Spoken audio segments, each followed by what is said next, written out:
dia a todo mundo, a todos. Gostaria de cumprimentar todos os trabalhadores, sindicalistas aqui presentes, na pessoa do presidente da Força Sindical do Paraná, o senhor Sérgio Butka. Gostaria de agradecer imensamente o convite por estar aqui, inclusive o ministro Luciano de Castilho Pereira. Gostaria de cumprimentar a juíza Noêmia Porto, na pessoa de quem cumprimento também magistrados e associações de magistrados, destacando a importância do evento e, mais ainda, a importância do diálogo entre os trabalhadores, as organizações e o Poder Judiciário, além, é claro, da academia. Agradeço ao desembargador Douglas Alencar pelas gentis referências em sua palestra. Cumprimento o presidente Mesa, o senhor Sebastião, meu colega palestrante, doutor José Aparecido, pelas brilhantes palavras. Enfim, gostaria de cumprimentar todos aqui presentes, parabenizar a Força Sindical pela iniciativa, pela organização do evento. É sempre importante promover esse tipo de discussão sobre os direitos dos trabalhadores, sobre a organização coletiva dos trabalhadores. E, claro, a importância de debater alguns aspectos cruciais, como liberdade sindical, direito de greve. E é importante problematizar a prática dos interdícios proibitórios. Eu gostaria de iniciar afirmando uma premissa. A premissa que me parece crucial para enfrentar o problema dos interdícios proibitórios, que o Dr. José Aparecido destacou em sua palestra, e eu faço questão de reafirmar, que é a importância de reconhecer que a greve é um direito. Mais do que isso, a greve é um direito fundamental.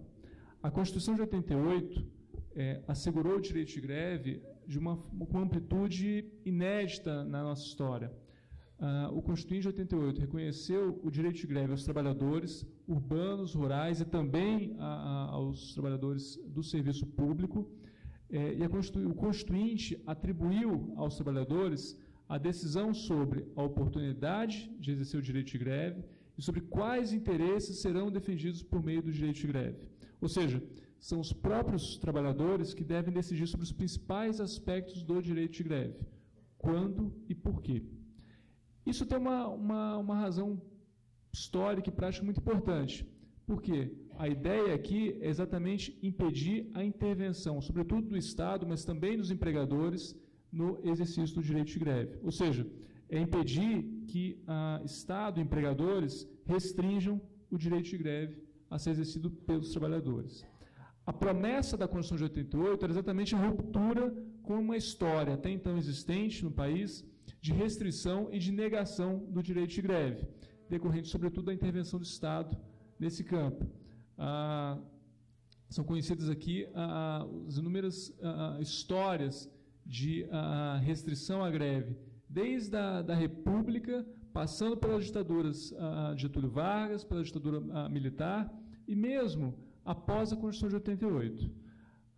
Basta lembrar, no final da década de 70, o Dr. José Aparecido lembrou aqui das greves do ABC Paulista, as greves do ABC que marcam o momento de retomada da prática grevista pelos trabalhadores brasileiros. As greves do ABC foram combatidas pela polícia, e muitas vezes pelo próprio Exército, que ainda detinha bastante poder. Mas a Constituição ela é texto.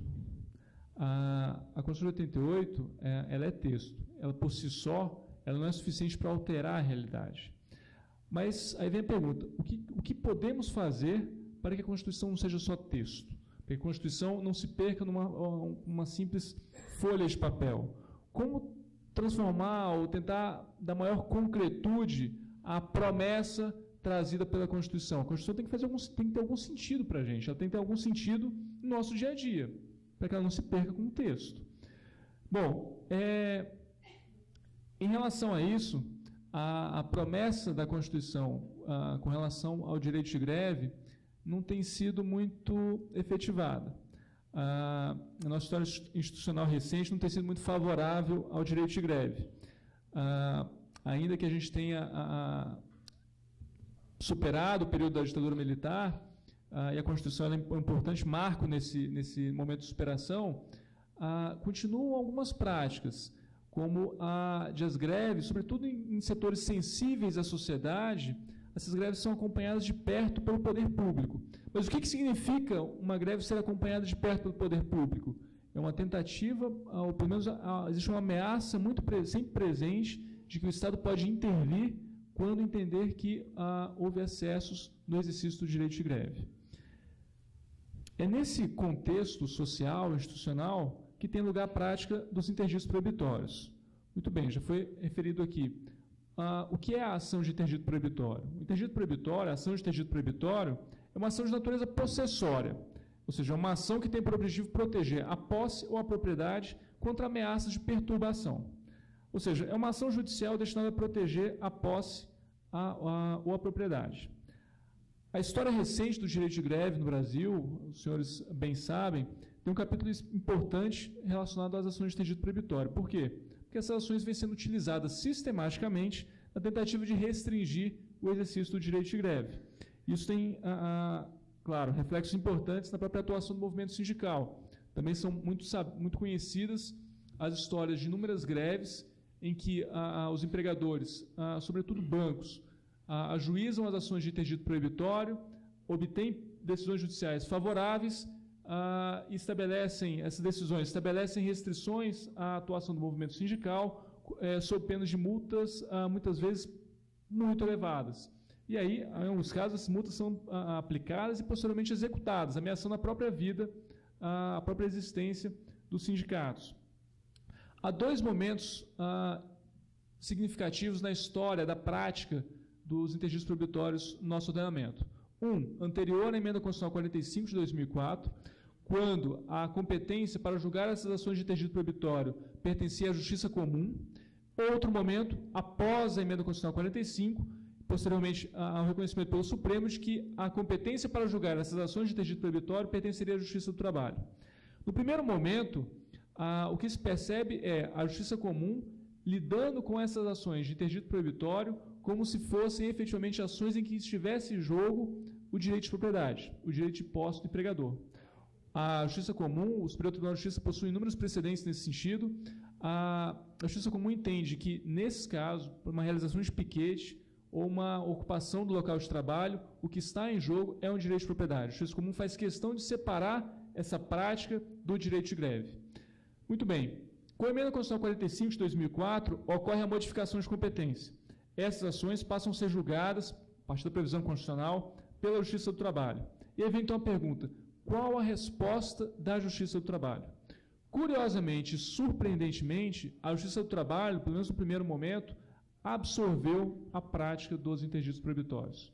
Diferentemente do que se esperava, a Justiça do Trabalho passou a julgar essas ações de interdito proibitório em bases muito semelhantes à própria Justiça Comum.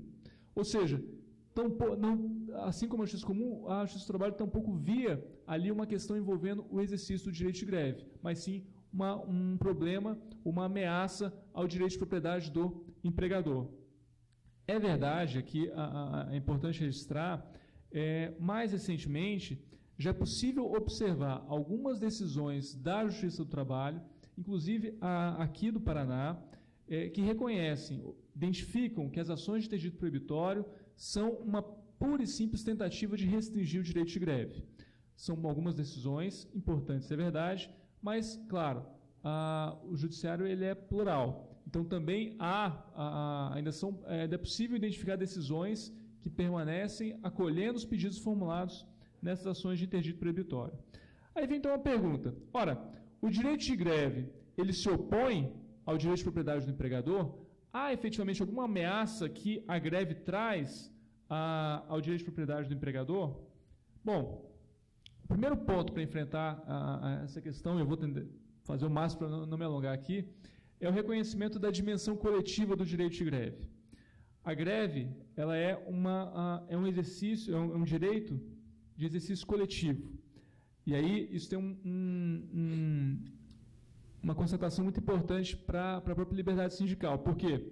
A greve ela está intrinsecamente vinculada tanto à liberdade sindical quanto ao próprio sindicalismo.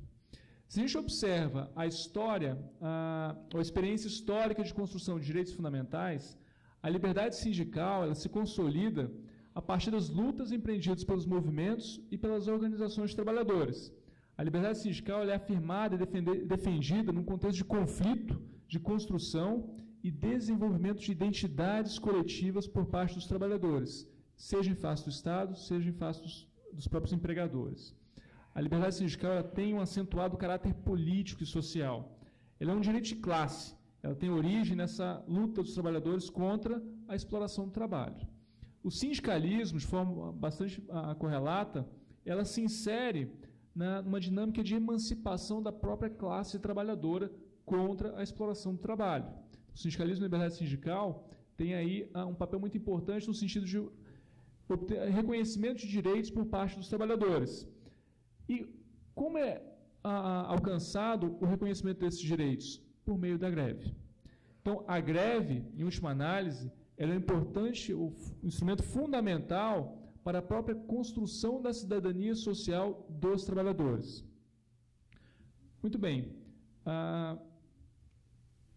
O direito de greve ela tem essa importância no que diz respeito à afirmação, desenvolvimento e reconhecimento da cidadania dos trabalhadores e mais, a greve ela expressa o direito de resistência coletiva dos trabalhadores. Isso é fundamental também. A greve é muito mais do que a soma do direito de cada um de resistir à exploração do capital. A greve ela é um direito coletivo. Ao resistir ao ritmo da empresa, ao ritmo do trabalho, os trabalhadores, por meio da greve, buscam e afirmam direitos, buscam reconhecer direitos. A greve tem em si um elemento contraditório, por quê? A greve é a negação do trabalho. Mas por meio da negação do trabalho é que os grevistas buscam, pretendem reabrir o processo de negociação e de luta por direitos. Ou seja, a greve é então o exercício coletivo da liberdade de não trabalhar como forma de resistência ao capital. Mas a greve é, antes de tudo, mais que qualquer definição que eu possa trazer aqui para vocês, a greve é, antes de tudo, a prática. A greve é, antes de tudo, uma prática social. É aquilo que é feito no dia a dia pelos trabalhadores, pelos sindicatos. Por tudo isso, já se percebe o quão anacrônica, inapropriada, inadequada é a utilização de uma ação de interdito proibitório diante de uma greve. A prática dos interditos proibitórios revela, na verdade, uma concepção de greve como se a greve fosse um direito no plano meramente individual, no plano egoístico. E da mesma forma, em relação à propriedade. Utilizar a propriedade como um instrumento para combater o direito de greve é apreender a propriedade num plano puramente privado, num plano puramente egoístico. E aí, durante uma greve, o que está em jogo não é o direito de propriedade do empregador, mas sim o exercício do direito de greve. A ocupação do local de trabalho ou a realização de um piquete não significam nenhuma ameaça à propriedade ou à posse do empregador. Isso pelo menos por uma razão bastante simples, que o Dr. José Aparecido também aqui destacou. Os trabalhadores não pretendem retirar a posse ou a propriedade do empregador. Não há nenhum intuito de expropriar a posse do trabalhador, da empresa. Os grevistas não têm nenhum intuito expropriatório em relação aos bens da empresa. Mais ainda, por outro lado, os trabalhadores também estão vinculados ao local de trabalho. Especificamente com relação a esse aspecto, se é certo que o empregador ele compreende a fábrica como um local meramente privado, um local particular, para os trabalhadores, a fábrica ou a empresa é também um local público. Na fábrica, os trabalhadores também se sentem em casa. O que eu quero dizer com isso? O local de trabalho também reflete o caráter coletivo da organização dos trabalhadores. É claro que a greve impede o empregador de fazer o que ele bem entende com a sua posse ou com a propriedade. Até pelo contrário, não seria greve. Mas, na verdade, a pura e simples existência do contrato de trabalho já é suficiente para impedir que o empregador faça o que ele bem entender com a propriedade, ou seja, com a empresa. O local de trabalho não pode ser apreendido como um espaço meramente privado do empregador. Até porque o empregador está sujeito a inúmeras restrições, ordens e imposições de natureza pública. Por exemplo, as normas que tratam de segurança do trabalho, medicina do trabalho.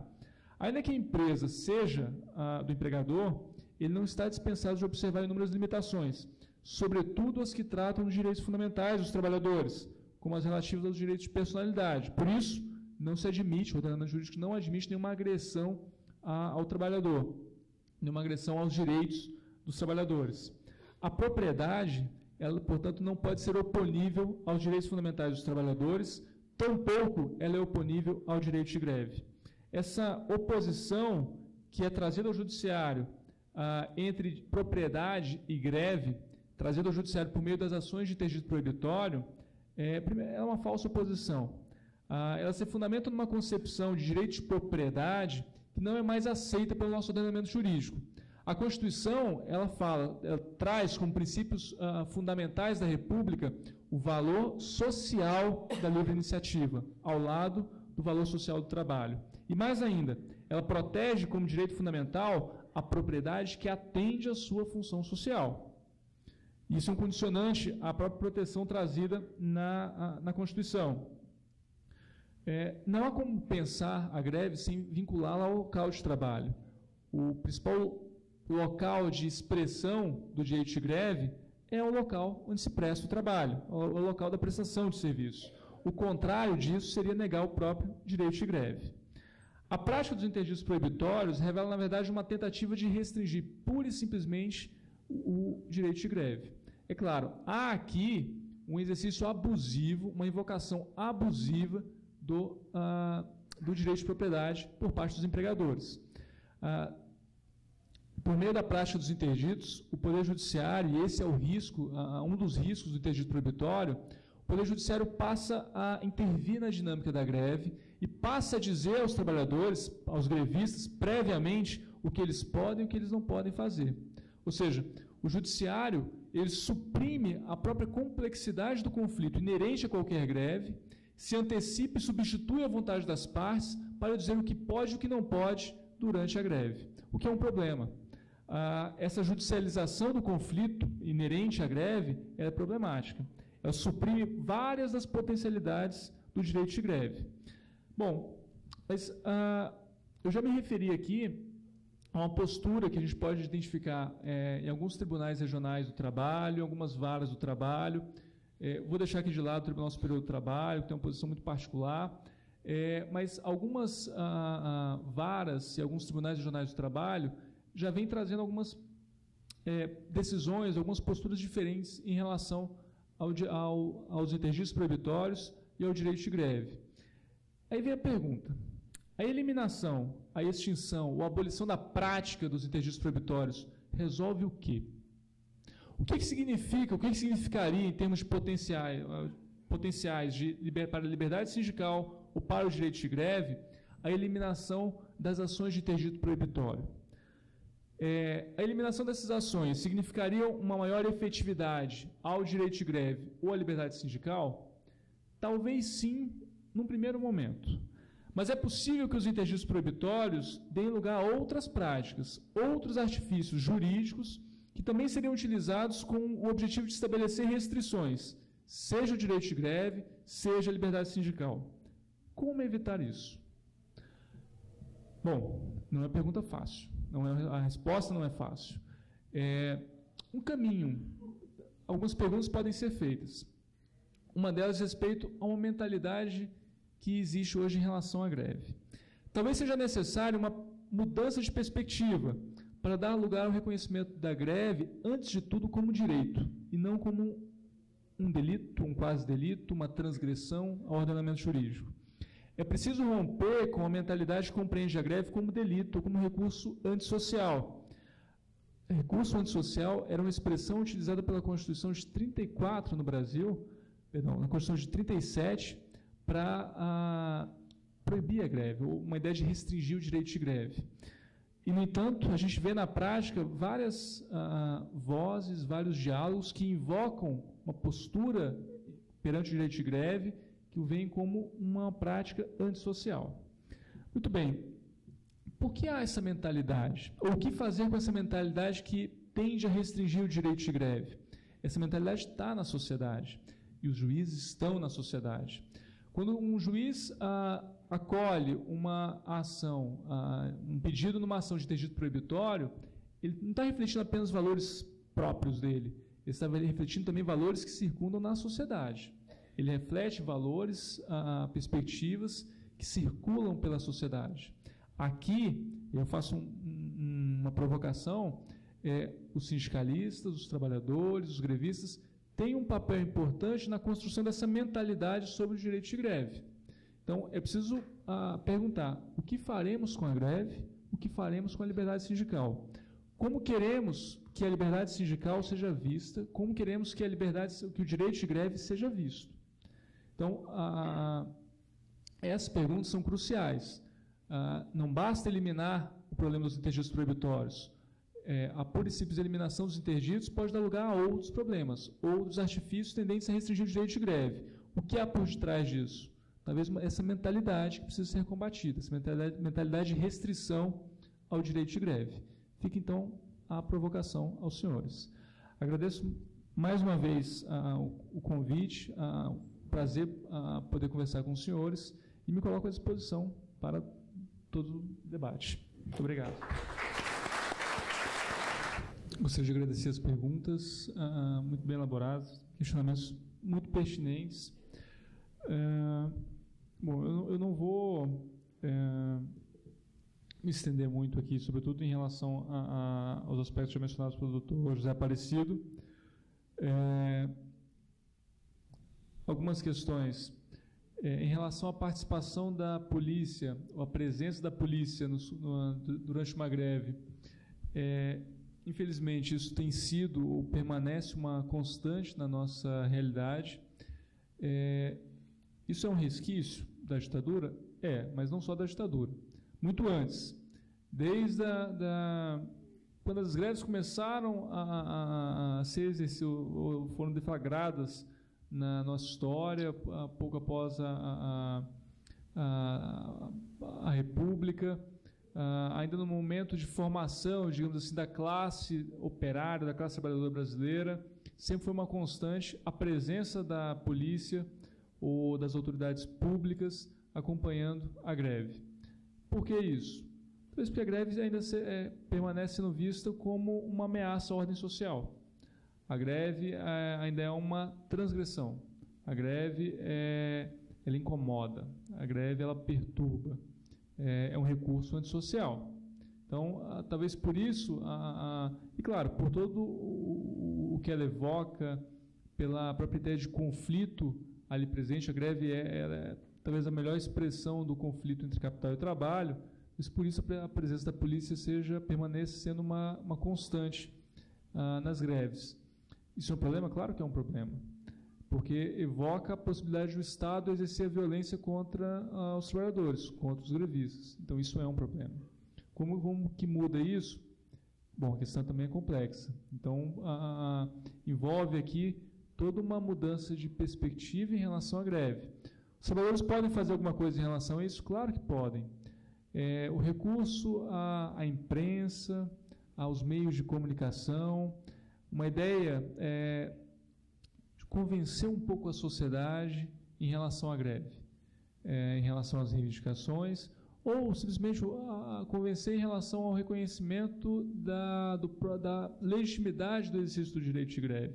Tudo isso é importante. Afinal, claro, a greve é um direito, mas no momento em que a greve estoura, a gente tem ali um conflito político mesmo, um conflito entre político e econômico entre capital e trabalho. Então, quanto mais armas, muitas aspas aqui, puderem ser utilizadas, criativamente utilizadas, talvez maior sucesso tenha no direito de greve. Eu sei que não é simples, é uma questão bastante complicada. Há um outro aspecto bastante interessante do que foi colocado aqui, diz respeito às dificuldades de organização coletiva dos trabalhadores em relação aos interditos proibitórios. Sim, isso é um problema gravíssimo. A utilização dos interditos proibitórios para impedir ou frustrar a organização coletiva dos trabalhadores é inconstitucional, isso contraria a Constituição, contraria o ordenamento jurídico, contraria o direito de greve. E essa prática realmente, os senhores sabem melhor do que eu, inclusive, essa é uma realidade. Ações judiciais, interditos proibitórios para impedir a organização de trabalhadores, para impedir assembleias, para impedir a entrada de trabalhadores no local de trabalho. Tudo isso é uma utilização abusiva do direito de propriedade ou impedimentos inconstitucionais que são impostos aos trabalhadores e aos sindicalistas no que diz respeito à sua forma de organização. Ora, a liberdade sindical, o direito de greve decorre da liberdade sindical, mas a liberdade sindical assegura a autonomia no que diz respeito à forma de organização dos trabalhadores. E aí isso me traz mais um ponto, que diz respeito ao nosso modelo sindical. A nossa estrutura sindical, as suas bases são aquelas mesmas construídas por Getúlio Vargas, no governo de Getúlio Vargas. A unicidade sindical e a contribuição sindical compulsória são problemas que engessam a estrutura sindical e engessam a atuação dos sindicalistas. Especialmente a unicidade sindical e tudo que ela traz. Por exemplo, o conceito de categoria. Boa parte das discussões sobre sindicato, sobre greve, sobre negociação coletiva, são pensadas a partir do conceito de categoria. A gente não poderia romper com esse conceito de categoria? Não poderia romper com uma estrutura pré-definida pelo Estado, ainda que pelo legislador? Não poderia pensar outras possibilidades para a organização coletiva, talvez tentando valorizar muito mais a organização espontânea dos trabalhadores? E aí entra o problema da unicidade e da pluralidade. Então, a unicidade sindical é um dos grandes problemas da estrutura sindical brasileira. E é uma unicidade sindical que a própria organização coletiva dos trabalhadores vem tentando mitigar das mais variadas formas. Então, pensar, a pluralidade poderia, de repente, inviabilizar a prática dos interesses prioritários? Sim, mas a questão é muito maior, a questão é muito anterior, inclusive. Isso diz respeito também ao problema da associação aos sindicatos. A associação aos sindicatos ela é livre, não pode ser imposta, não pode ser considerada obrigatória. Isso é flexibilizado pela própria existência da regra da unicidade sindical. Então, a unicidade sindical ela acaba impondo uma ideia de filiação ou de vinculação forçada a um sindicato. Talvez seja importante repensar algumas dessas opções. Ainda uma ponderação muito interessante foi feita, todas muito interessantes aqui feitas, em relação ao interesse coletivo da maioria, ou o interesse coletivo dos grevistas perante o interesse da minoria. E se eu me invertesse? E se a minoria quisesse fazer greve e a maioria não? E o direito da minoria de fazer greve? Como é que fica? Aqui a gente tem que tomar muito cuidado. Parece democrático atender ao interesse da maioria, tudo bem. Mas a democracia ela se afirma, antes de tudo, a partir do reconhecimento do direito da minoria. Então, no contexto de uma greve, por exemplo, a minoria que optou pela greve tem direito a fazer greve. Muitas vezes, claro, isso tudo depende do conjunto político do movimento, da dinâmica do movimento grevista. Mas, mesmo aquela minoria que optou pela greve, talvez seja importante reconhecer ela o direito de fazer greve, inclusive parando os trabalhos da fábrica, ainda que a maioria não queira fazer greve. Então, aqui é importante reconhecer o direito da minoria. Bom, em relação se for o inverso, se a minoria quiser trabalhar e a maioria quiser fazer greve. Bom, aqui tem outro problema. Será que eu posso simplesmente opor o direito de greve ao direito ao trabalho do não grevista? Talvez não. Talvez eu não possa simplesmente colocar isso. Da mesma forma, quando eu penso numa greve em serviço essencial, eu não posso dizer que o cidadão tem o direito, tem que exercer o seu direito de locomoção, então eu não posso parar certas atividades. O fundamento não pode ser só esse. Eu não posso simplesmente opor direitos uma conotação, numa perspectiva individual, como a locomoção ou o trabalho, nesse caso, especificamente considerado, ao direito de greve. Então, a paralisação da fábrica é um aspecto inerente ao próprio direito de greve, uma possibilidade da dinâmica da greve. Então, eu não posso utilizar certos direitos para impedir o exercício da greve. Então, talvez a gente precise pensar a lei de greve e lembrar de questioná-la sempre perante a Constituição. Talvez aquele dispositivo que diz que a greve não poderá impedir os trabalhadores de entrarem no local de trabalho, talvez esse dispositivo precise ser repensado. Talvez ele não se harmonize propriamente com a Constituição, porque os grevistas têm direito isso faz parte da greve, tem direito a fechar a fábrica também, a depender, claro, do movimento da greve. O que vai acontecer daí? A própria dinâmica do conflito é que vai dizer.